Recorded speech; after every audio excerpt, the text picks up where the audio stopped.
നാലമ്പല ക്ഷേത്രങ്ങളിൽ അവസാനത്തേതാണ് തൃശൂർ പായമൽ ശത്രുഘ്ന ക്ഷേത്രം. മഹാവിഷ്ണുവിന്റെ കയ്യിലെ സുദർശന ചക്രത്തിന്റെ അവതാരമാണ് ശത്രുഘ്നൻ എന്നാണ് വിശ്വാസം. ലവണാസുരനെ വധിച്ച ഈ ദശരഥപുത്രൻ നാലമ്പല ദർശനത്തിന്റെ അവസാന പാദത്തിലാണ് കുടികൊള്ളുന്നത്. തൃശൂർ ജില്ലയിലെ അരിപ്പാലത്ത് കൊടുങ്ങല്ലൂർ ഇരിങ്ങാലക്കുട റൂട്ടിൽ വെള്ളാങ്ങല്ലൂർ കവലയിൽ നിന്നും 6 കിലോമീറ്റർ അകലെ പൂമംഗലം പഞ്ചായത്തിലാണ് പായമൽ ശത്രുഘ്ന ക്ഷേത്രം സ്ഥിതി ചെയ്യുന്നത്. ചതുരാകൃതിയിലുള്ള ശ്രീകോവിലിൽ കിഴക്ക് ദർശനമായി 3.5 അടിയോളം ഉയരമുള്ള ശത്രുഘ്ന വിഗ്രഹം സുദർശന ചക്രത്തിന്റെ അവതാരമാണെന്നാണ് ഐതിഹ്യം. പ്രായത്തിൽ അവസാനമെങ്കിലും ലവണാസുരനെ വധിച്ച ഈ ദശരഥപുത്രൻ നാലമ്പല ദർശനത്തിന്റെ അവസാന പാദത്തിലാണ് കുടികൊള്ളുന്നത്. ശ്രീകൃഷ്ണ ഭഗവാൻ ദ്വാരകയിൽ പൂജിച്ച് ആരാധിച്ചിരുന്ന ദശരഥപുത്രന്മാരിൽ ഇളയവനായ ശത്രുഘ്ന സ്വാമിയുടെ തേജോമയമായ ദിവ്യവിഗ്രഹം പ്രതിഷ്ഠിച്ചിട്ടുള്ള ഭാരതത്തിലെ തന്നെ ഏക ക്ഷേത്രമാണിത്. രാവിലെ 10-11 മണി മുതൽ ഒരു 3 മണി 4 മണി വരെയുള്ള സമയം, 3-3:30 വരെയുള്ള സമയം എന്ന് പറയാം വരെ വരും. ശനി ഞായറുകളിലൊക്കെ ആയാലും അന്നദാനം എന്ന് നടക്കുന്നുണ്ട്.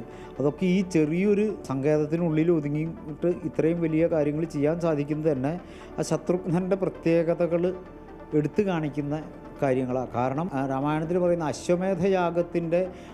അശ്വമേധയാഗത്തിന് വന്ന സകല ആളുകളുടെയും സുഖസൗകര്യങ്ങൾ, ഭക്ഷണം മുതലായതിൻ്റെയൊക്കെ ചുമതലക്കാരനായിട്ട് നിന്നത് ശത്രുഘ്നാന്ന് പറയുന്നുണ്ട്.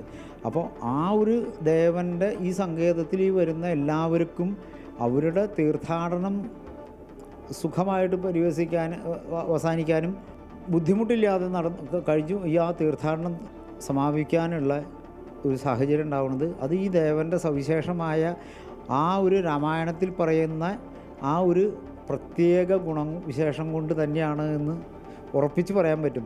ക്ഷേത്രത്തിൽ ഉപദേവനായുള്ള ഗണപതിയുടെ പ്രതിഷ്ഠയ്ക്കുമുണ്ട് അപൂർവത. ശ്രീകോവിലിനോട് ചേർന്നുള്ള ശിലയാണിത്. അതുപോലെ ക്ഷേത്രത്തിലെ പൂജ 3 നേരമാണ്.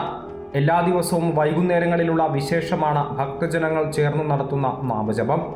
നാലമ്പല ദർശനത്തിൽ ഭക്തർ അവസാനമായി ദർശനത്തിനെത്തുന്നത് ഈ ക്ഷേത്രത്തിലാണ്. നിരവധി ഭക്തജനങ്ങളാണ് രാമായണ മാസത്തിൽ പായമൽ ക്ഷേത്രത്തിലേക്ക് എത്തുന്നത്. അമൃത ന്യൂസ്, തൃശൂർ.